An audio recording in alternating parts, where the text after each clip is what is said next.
Hey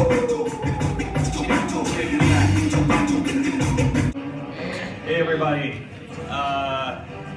thanks so much for sticking around. We're going to have a Q&A, so please help me welcome the director of Fast and Furious Tokyo Drift, Justin Lin.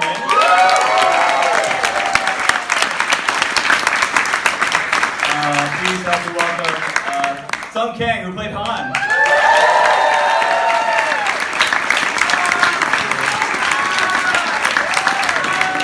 And we have Leonardo who played Morimoto.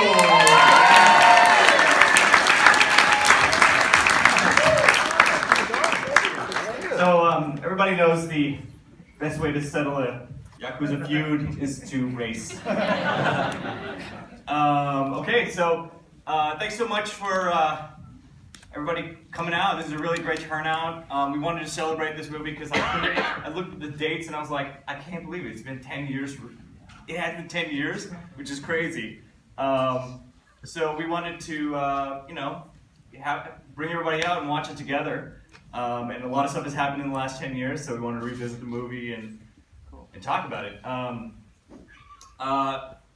know, Leo, I know you sat through the screening, but you guys also, I don't know if the last time you guys watched this movie, but what's your impression like 10 years later? What's the sound? What's like kind of like the... Oh, I loved it. It's actually more fun now, like, because you realize it's been 10 years and then it's just so good still. You're just like, you're on that ride again. You're like, I was, I'm sitting there watching it and remembering what it was like at Universal, the premiere, like, it feels like that. Right. I was like, oh yeah, it's fun. It's great. You guys have any thoughts on it 10 years later? First of all, excuse me, I gotta wake up. I've been working on like 3 hours sleep, just flew in from London, so I have like a lot of caffeine in front of me, and hopefully I'll be with you guys about 5 minutes. But I saw the print of it last year at the New Beverly, and it was, for me, it was nice because it was that, it's one of those films that kind of marks a period in kind of all our careers, and I remember going in there and, Fast and Furious has become kind of this global thing, but when I went on there, everybody at the studio were kind of running for the hills because there was no Vin Diesel, no Paul Walker, and it was just us having fun, and there were a lot of battles, but I came from the indie world and I didn't know the rules, so we were just really kind of going after it, and I still look back very fondly because it was one of those things where we made a big budget movie with a very indie sensibility. So you got anything to add to that? No. No, Yeah. not really.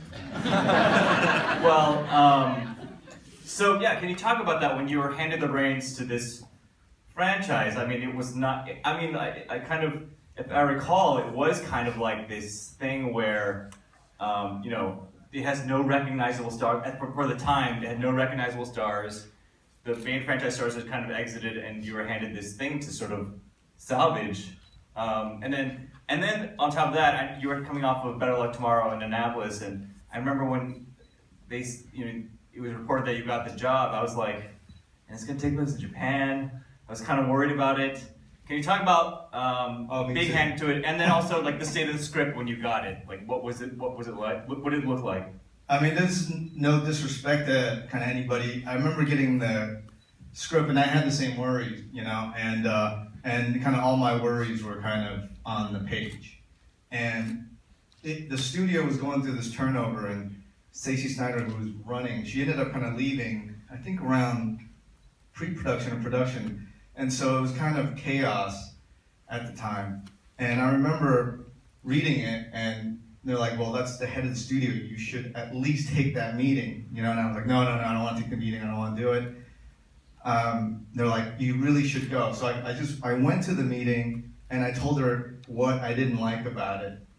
And to her credit, she said, look, whatever you want to do, just do. You have 2 months before, or 3 months before you start shooting, and you can do whatever you want. And she kept her word, So it was one of those situations where I think being honest and going in and having a point of view really helped, you know. But that being said, every step of the way, even though I think she kept her promise and I got to make the film I wanted to make, it was tough because there were always fights, not only just with people, but with the schedule. You know, to try to turn around a film in about 3 months is insane.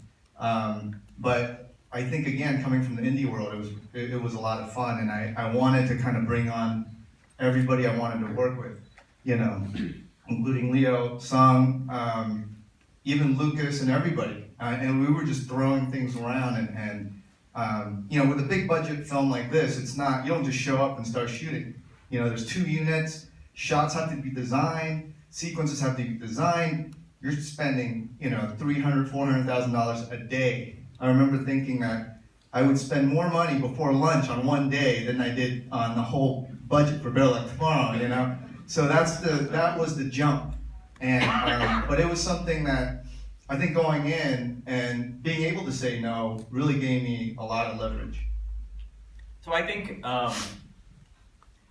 so I've heard this theory advanced, and I kind of subscribe to it too, is that you took this movie who, essentially the hero is this southern kid, this white kid in Japan, but really you really took sort of the coolest character in this entire movie and you made it an Asian dude.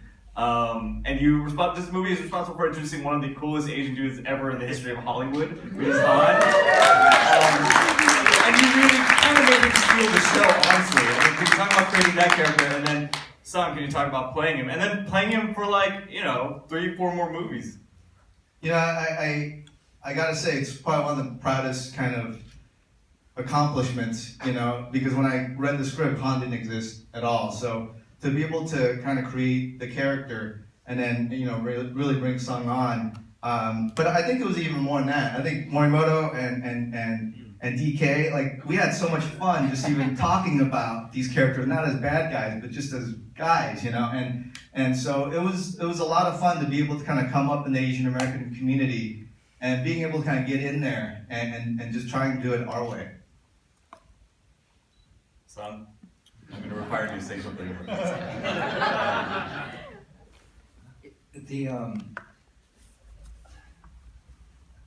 It's really hard to talk about being cool, right? You just be, right? You just are, right? Right?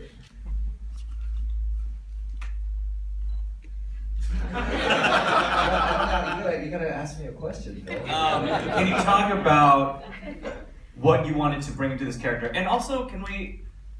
I think you said it before, that the character is somewhat of a holdover from the character from Better Luck Tomorrow that you played, right? Yeah. So can you talk about playing that, I mean, creating this character, helping create this character, and then you know, having to stay with him for several movies and what that means to you? I mean, yeah. Come on, man. I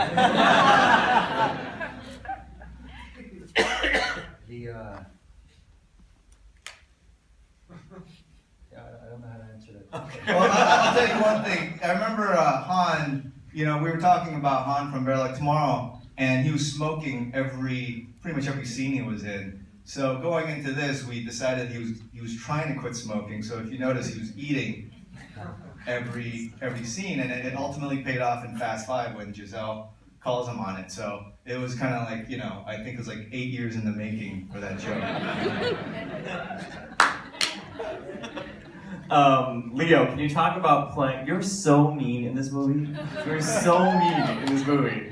But can you talk about playing Morimoto and sporting that blonde dude and? Oh, it was fun. It was great. I loved working on this movie. It was just so fun and working with Justin because I remember coming on board and really talking to him, and you know, there aren't a lot of times where you know you bring stuff to the table when you're talking to a director and what have you, and they're so responsive to it, and so like fuck yeah, like let's get do it. I remember that meeting, and I was like so jazzed afterwards. I was like, oh, it's gonna be so fun, like, because usually, you know, they try and put you in some kind of a box, what have you, and it was just so fun to play that. And I saw him as I saw him as like a skinhead, and so that's kind of the idea that I went with bleaching his hair. And, well, we knew the hair was going to be bleached, but kind of trying to find that thing and what that meant for me and what have you, and to be part of a gang that's a T-hairs and in a country that is so, I mean, you go to Japan, it's Japanese people, you know what I mean? And it felt like to be able to play a skinhead, and I had the with the what do you call it, the suspenders and that kind of stuff. It was so fun to play that and to explore what that is like, and for someone that is in a country like Japan trying to find their way, and for me it was having this this dude that's this white dude that's coming into this. There's a lot of talk of gaijin and all that stuff through this movie, and I thought that was my that was me trying to hold up my to be honorable of what I thought was honorable. I mean, clearly not a good thing, but yeah, that's what. And it was great to do that and to talk to Justin about it, and then him being like, yeah, let's fucking do it. So I mean, relatively, Justin, this movie, it could have been a standalone movie. I mean, up until that end scene, it could have just sort of been on its own, like a pretty cool action movie. But but then knowing what we know now, what has transpired in the movies that have come out since then, and the broader universe of this franchise, I have to ask, what were your sort of intentions going into this and coming out of the film? How much of it was I have this idea to expand this greater universe, bring everybody back together? Was that after the money came in? Where in the process was this oh, we're gonna spin this giant, amazing, multi-film franchise? Well, I think the first approach was kind of having a point of view, and the original script was very kind of what you would expect, I have cars drifting around Buddha statues and stuff like that, and I wanted to make it into more of a postmodern kind of Western. And it really brought me back to when I was in film school and I saw the first Fast and Furious. I remember seeing it at the AMC Santa Monica, and I was TAing a class at UCLA, and I remember there were a couple of the students that would go out and they would race. And that's the first time I kind of started learning about the rice rockets and stuff like that. And it was fascinating for me to kind of get introduced to the world, this subculture with a lot of Asian Americans, And then so I went to see the film. It was a little disappointing that, of course, the only Asians are the bad guys, And so it was from that I decided, if I'm gonna do it, I would love to kind of link it up to the franchise itself and hopefully build a mythology. And so that was kind of the impetus for the idea of getting Vin for the last scene. And of course, Vin had a big falling out with the franchise, and he was never gonna come back. And Jeff Kirschenbaum, who was the exec on it, we decided it didn't matter. We were gonna go get him no matter what. So I remember meeting Vin at his house, and we sat and talked for 8 hours. And I talked to him about Han's relationship with him and all that stuff. And the great thing was, this is 2005. Everything we talked about, we got to make. So that's why after Fast 6, I was like, I'm done, because that's what we talked about that night. So it's something that I like, in any kind of film, is that if you want to kind of enjoy it just on a superficial level, hopefully you can have a great time, But as filmmakers, if we can kind of build in, stuff, layers underneath, and even relationship underneath, and build this whole world, and we're able to earn our way, then you're gonna, everybody, the community will be able to experience more and more of the relationships, and that was the goal, And I think it was to try to kind of co-opt something that I personally didn't love when I saw the first film, to try to take it over and hopefully build something that's, that's diverse, and it all became, everything that we talked about, everything that I wanted to do. So that was really amazing that that night, 2005, everything came true. It's amazing. Can you talk a little bit about the technical scenes in this, the action scenes in this movie? I mean, this was your first, you've since done a lot of car action, auto action, but this was your first time handling that. And can you talk about the challenge of doing that? But then also, my other question is just out of curiosity, did you really drive cars through the Shibuya crossing? Because that scene is like, that chase scene where Hyundai is still, for me, one of my favorite chase scenes of the whole franchise, actually. It was really interesting because, you know, before this film, I remember Better Luck Tomorrow, I had like one crane shot, and I was so excited to have that crane. It was one of those, remember it was one of those old cranes where like, you get to sit in it, and they don't have those cranes anymore. You get to sit, and it like goes up. And I thought like that was it. Like if I got one crane shot in my life, it's great. And now I'm at a point where I'm shooting Star Trek, I have like 5 cranes with me every day just to hang out with me. So that was a big jump into Tokyo Drift, and having that, it was great because I kind of had the same approach as kind of Better Luck Tomorrow, is trying to kind of make sure that, you know, every shot, every lens, you don't like just forego, you know, and that was a process that I didn't really understand, and I'm kind of glad I didn't understand because, you know, there's a lot of filmmakers that do things differently, but I really like to be involved in designing the movie, you know, and so that's where I came from, and so to be able to kind of do that, it was also trying to change a culture because it was number 3 of a franchise, and I remember going in there. It felt like there were some people who were just kind of clocking in and out, you know, and I was, you know, I just don't like that. You know, I feel like when we show up, we should really just work hard and push each other because it's the best job in the world. You know, it's the only place where you can do whatever the fuck you want. You know, like if I want to do a chase scene in Shibuya, we'll figure it out. I have like the best people I'm working with, you know, and so that was the energy, and I think from the cast, from the crew, that was just my approach, and I'm glad that that's the approach I can do for every film. But I didn't know that in the studio world, it was the politics of it sometimes can crush you. And I was still very kind of young and innocent, and I didn't care. And I loved the fact that we got to do what we wanted, and so that was, you know, now looking back, that was really important because, you know, I think I wanted to change the culture of how these films get made. You know, because you go there and, you know, you're like, oh, well, I want to do this. I want to do this one move, and a lot of times, you know, these great veterans will say, well, we'll do it this way, and they'll kind of take over, and they've done it for 20 years, and you say, oh, okay, fine. But coming in from, again, not knowing anything, I would always say, well, why? Like, why do we have to do it that way? You know, I remember Fast 5, I wanted to flip the bus, right? And they said, oh yeah, you have to do it in 2 shots and blah, blah, blah. And I was like, no, I want to do it in 1 shot. How do you do it in 1 shot? And they're like, whoa.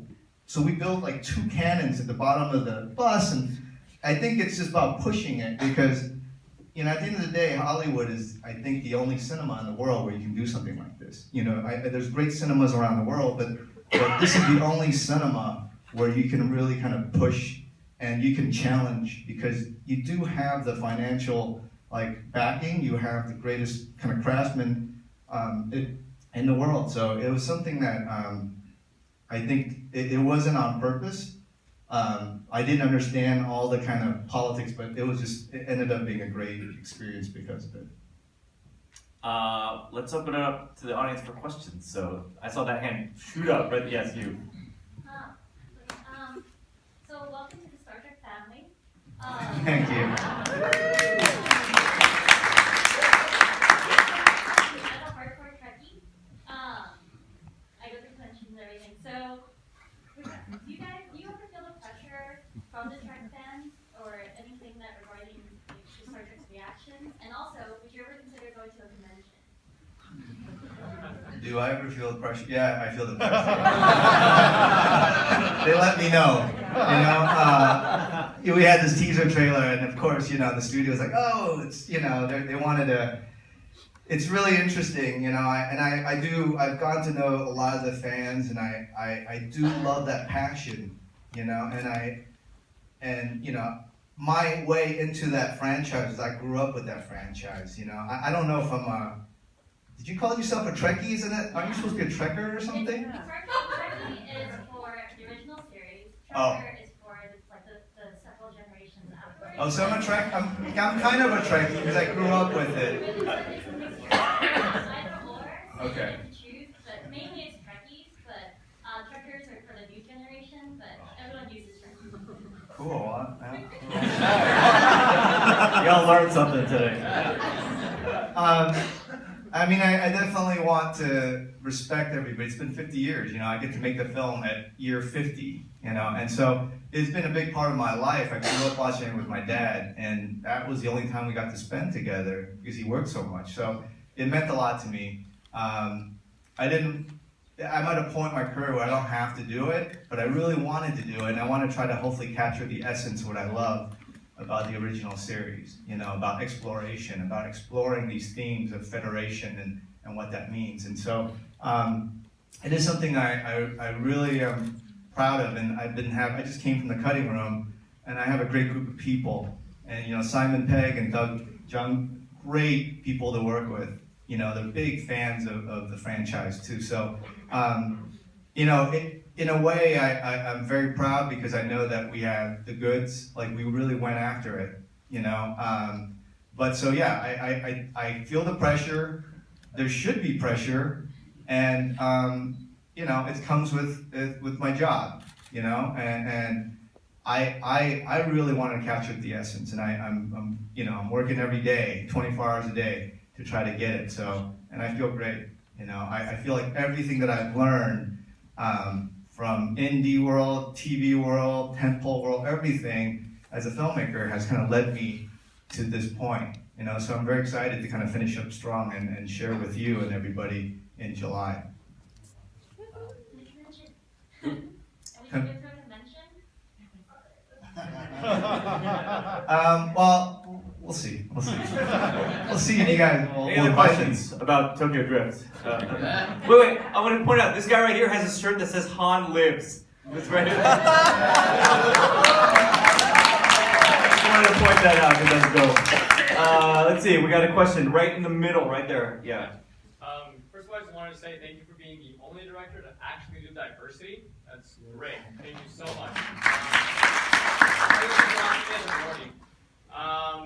Out of all the characters from Better Luck Tomorrow that you could have chosen, why did you choose Han? And also, this might be a little selfish, but I was wondering if you could do me the kindness of signing this for my girlfriend for Chinese New Year.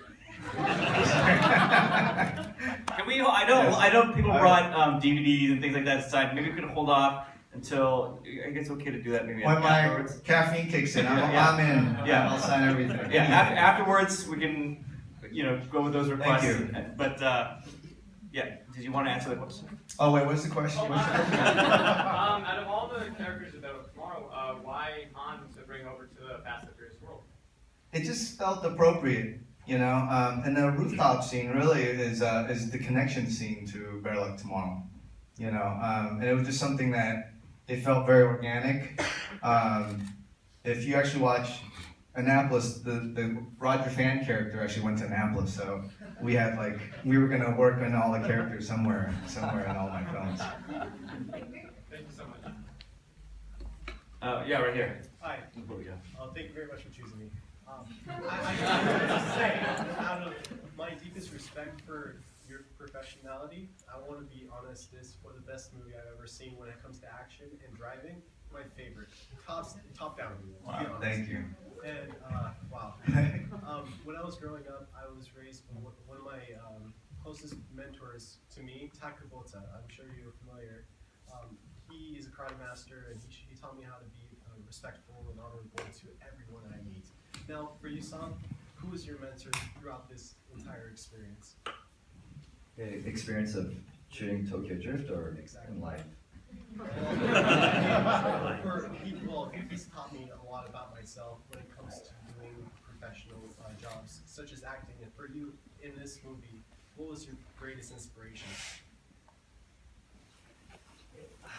I guess the greatest inspiration for this particular movie was, you know, I think, well, I think it's Justin, you know.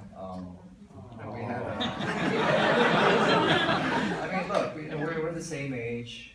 You know, we got to go on this wonderful journey together, from Better Luck Tomorrow to wrapping up the whole series for us, you know, into the Fast and Furious, like the final death of Han. I remember when we were shooting Tokyo Drift, and we were walking through the office, the production office, and there's like, you know, 100 people there, you know, looking at Justin and going, you know, good morning, yes sir, yes sir. We go into his office and we close the door, and then we kind of look at each other. I mean, when we're shooting Better Luck Tomorrow, our craft service was a box of Entenmann donuts and 5 Wrigley spearmint gums that were spread on the table. You know, in his office, there's chairs, and there's a phone, there's electricity. You know, and there were these like Hanson drinks in a little refrigerator. I mean, you know, and then we're traveling around the world. We get to go to Tokyo, staying at like these, you know, 5-star hotels, to be able to fulfill your dream together with a friend. And, you know, there were a lot of friends from Better Luck Tomorrow that worked on the movie, and then that continued the journey through the Fast and Furious franchise. So if there was an inspiration, you know, it was that friendship, you know. So you know, there wasn't this sensei there telling us what to do. The hardest problem, I think, for an Asian American actor or people in our business is that we don't have mentors, you know. And I mean, if you look at it, there just weren't a lot of actors around to guide, you know. Like there was no actor I could call and go, hey, you know, when you get to a certain level, you know, how do I conduct myself? You know, what are the challenges how do you get an agent? How do you do this? Or, you know, I think that was the biggest challenge for me as an Asian American actor, is that, you know, because there were just not a lot of opportunities for actors, there aren't those mentors, you know. So the mentors come from ourselves, you know. So the journey that we went through, you know, there are very few actors and Asian American directors that could help us, you know. So a lot of the times we were just kind of lost and just figuring it out as we went. So hopefully that answers your question. Very much. And congratulations on the Fubuzi. Oh, thank you. Thank you. Yeah, right here in the front. How many times have you seen the film, Rob? This was my 200th viewing of Tokyo Drift.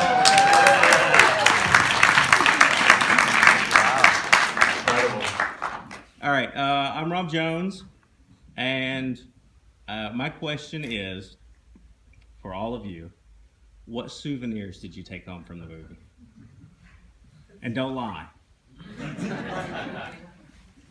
From Tokyo Drift? Yes.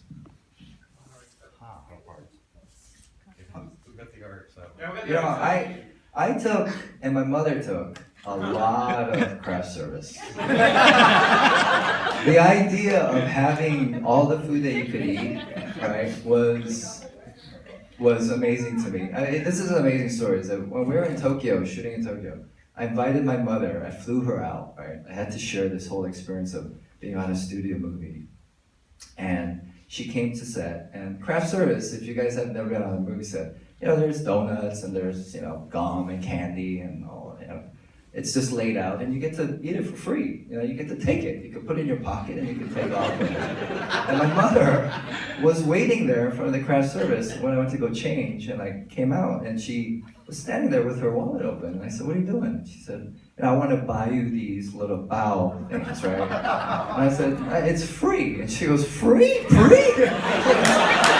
Stuffing sausages on her bag and all this stuff. And I was like, jeez, man. And then that night, we went to the King Kong premiere. Remember that? Yeah. So in this theater, because King Kong was a Universal movie, we got there. It was like a 3-hour affair where we, you know, the Peter Jackson and the cast and everybody was there. And for some reason, there was a rule in this theater that you could not have drinks or popcorn or any type of concessions. So we're sitting there with the cast, and everyone's getting hungry. You know, it's like we worked all day. You know, people are complaining, and then, you know, some of the cast were like, I think we're gonna go get something to eat. And my mother goes, oh, you guys hungry? And she starts to pull out all the sausages. It's just starts handling all the craft service, right? So we took a lot of craft service. That's the souvenir. That's awesome. I didn't know you could actually keep things back then. That's how kind of innocent I was. You were doing whatever you wanted and you didn't think to take I anything? didn't, no, I working class kid, I never thought. But the coolest thing was that RX-7, that color, everything that was the car I wanted to kind of build for Han, right? So it's the orange and black. And I got a call right before Fast 6, and Harley said, we want to design a bike for Han to ride. And they had it in the black and orange Han colors. So I kept that one. Wow. And I just, no blonde hair. Again. Leo, I don't know if you remember this, but first time we met, you were still sporting you must have just gotten off shooting this, and first time I met you was with blonde hair. It was like 10 years ago. Oh, wow. And I was like, and I didn't know that you were in the movie, and I was like, what's this dude with the blonde hair? Who's this Korean dude, Aussie dude with the blonde hair? With tea-colored hair. Yes. It's very specific. Yeah, over there in the hat. Oh, yeah. So Vin Diesel basically said that there's gonna be 3 more movies, and they're gonna close out with the trilogy. My question is kind of in 2 parts. First question is, do you see yourself actually coming back to maybe directing maybe the last 2 movies? And if not, how do you think the series should close? Have you been talking to Vin or something? Vin calls me, we talk, and he's always calling. No matter where I am in the world, he's always calling. And I love Vin, but like sometimes he talks a lot. In a good way. I mean, I think we care, and for me to leave, it was a tough decision, but I really felt like it was enough. I felt like 4 movies was awesome because we grew up together, and our families became a family, one family, and then we had kids, and their kids are growing up together, and so it was something that was really hard to do, but I felt like it was time for me to go and try and do other things, and so it was really tough. I think especially with Paul passing and everything, and I think we talked about 8, 9, 10, and I've been very fortunate. I never had to kind of make a decision on the films I want to make based on business. It was always if something was inspiring for whatever reason, like I wanted to try this or that. And the 4 Fast and Furious movies, they're all very different, and so I felt like that was, it was something that was a gift, something that was a gift, but it was also something that we all earned together, and so I'm not adverse to doing more Fast, but I feel like my inspiration in the bars have kind of always shifted, and so it's something that obviously is very close to my heart. It's been a big part of my life. I know that if I, get killed tonight or something, my name will be next to Fast and Furious, like no matter what, that's part of my life, and so I'm very proud of that. But for that reason, I wouldn't go back just to go back, And then how do you think the series should end, or how do you envision it ending? We've had many hours and hours of, again, I talked to Ben a lot, and to me, it was after 6, that was wrapping it up with Han, and so for me, I didn't want to go into 7. I just felt like that would have been, I remember having a great talk with Paul about not going back, and I felt like it was the right thing to do for me, but also for the fans, for the community, for everybody, because it just wouldn't have been right. I wouldn't have been doing it for the right reasons. There's definitely, we've talked about how it should end, and I'm not going to share that though. There is a possible planet, but never say never. Never say never. Yes, in the back up there, in the glasses. Yes, you. Yeah. My question is, how did you end up choosing the cars that you wanted to feature in the movie? And also, I did cry every time Han died, and every time I watched it. It's very interesting because I always feel like, as Americans, cars are an extension of who we are. So there's a lot of talks with the actors when we develop the characters. And Dennis McCarthy, who's one of the best picture car guys, we'll have these auditions. So we'll have it like on a Saturday somewhere, and it'll be like 250, 300 cars just in some huge parking lot, you know. And I just walk, and it's very emotional because these are like people's passion, you know. It's like they're kids, and I can only pick like 5 or 6 of them. You know, and I remember on Fast 4, there was a Monte Carlo, it was a beat up Monte Carlo just sitting in the corner. And everybody had all these like really nice cars, and I saw that car in the corner, and I wanted that car. Actually, no, I'm sorry, not Fast 4, this one. It's the beginning one. There was the Monte Carlo that Lucas was driving, sorry. It was something that I feel like it's a big part of who we are. It's a big part of who the characters are, and it's something that we should take a lot of care in building. And so a lot of those cars, we went through casting calls.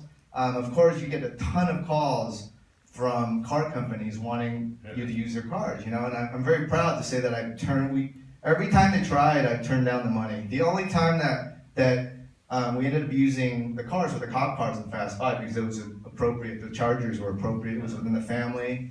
And it was cop cars. So, but other than that, like it always ended up costing a lot more money. And I feel a little bit bad sometimes because every time you see one of these cars, we got to build 8 of them, you know. And I mean, it's amazing, just the amount of work that goes into it. Like if I come up with a crazy idea of some move, Dennis and the guys will actually go and build a car to make that move, you know. So, and you know, on Tokyo Drift, when we have a car that breaks down, right around the corner, the next car comes around, and they start fixing it, you know. And so every hero car, there's about 8 of them, and it always breaks my heart when we have to crash them because there's one less car of that, you know, model in the world, you know. So, and the thing that's really, really hard is when we do, you know, we do all the stunts and stuff, and then we have to put the actors in. And so I always want these angles, so we have to cut up the cars, and those are hard. So. For this one, I remember this one moment where, you know, the Mustang, we had a hero car. You know, there's this car that, you know, it was a classic Mustang. It was the one that was like, I don't know how much it was worth. It was a ton of money. But it was the hero car we were using. And I remember I was walking the set and I saw a guy just taking a saw and he was cutting it. And he cut the wrong car. He actually ended up cutting the hero car. Oh, God, that was tough. I still wince in that first scene where Sean's racing the car and he's just, that first drift scene where he's just like scraping it all over the place. I mean, that ass kicking is equivalent to Daniel getting, like in Karate Kid when Daniel gets his ass beat by Johnny. Like that, I feel like that scene is equivalent to that. Yes, that was a really fast hand race. Thank you. I just want to say thank you for making this Tokyo Drift because it reminds me of the old Japanese comics, Initial D, and the Japanese movie. But except this one, more people see it. It really reminds me of that, but different. My question is, for all 3 of you, Justin and Sung and Leo. I'm sorry, I'm too nervous. From all the Fast and Furious movie that you were involved in, if you have to pick one car to take home, which one would you pick? Oh, man. Just one. Don't be greedy. I was in one, so I'll just choose the car I had. Okay. I'm in love with that Mustang, the fastback Mustang. Wow. That car I've had a love affair with, you know, since I was a little kid. You know, so. I don't think I could just You take gotta pick one. one. Not the one you already took home. No, it's a motorcycle. That's the one I took home. I don't know. I mean, I think my big love is for big American cars, you know. But I gotta say the RX-7 is the one that with Bale side. That one was just, it took so much work in designing it, picking up the color and everything. Because I wanted it just to be right for Han, you know. And so, you know, I'm very proud. Like, you know, whenever I go anywhere around the world, I see a black and orange car, and it's usually Han inspired. It's something I'm very proud of, so I'd probably take that one. Yeah. Thank you so much. I knew it was going to be a good day when I had to I was driving to work and I saw GTR and I tried to race it. Everybody drives a little bit faster after seeing a Fast and Furious movie. All right, well that's all the time we have, everybody. Thank you so much. Please help me thank Justin Lin. I think there might be other like people. Was there other people in the crew and cast here? Oh yeah, let's. I just want to make sure because a lot of them are. Anybody? Anybody? Anybody? I just want to make sure I don't miss anybody. What about, there's Jimmy, my brother, who he was part of the crew.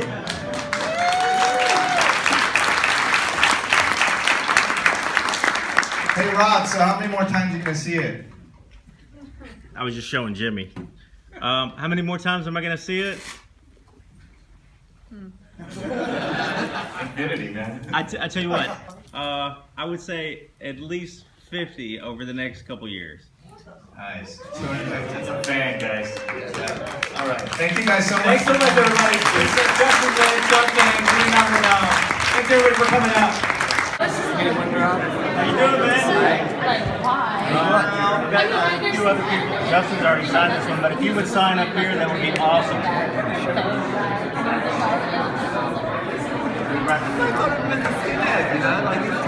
Thank you. What's that? Yep.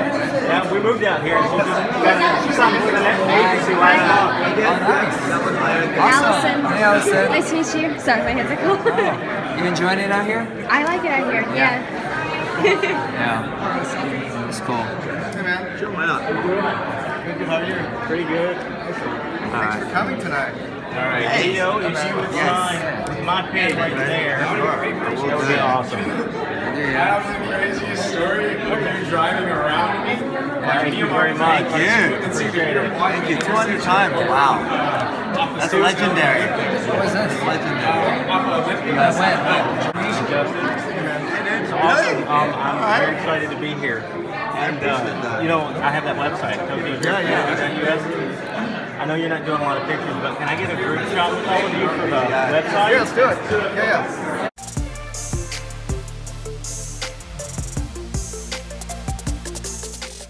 That one guy was asking questions about how come he only chose Sun Kang as Han to go from Better Luck Tomorrow to Tokyo Drift. I'm thinking there was Alden, there was Jimmy, there was and the other Asian guy. So no, there wasn't just one. Yeah, Jason Tobin. Yeah, there was a lot of them. Yeah.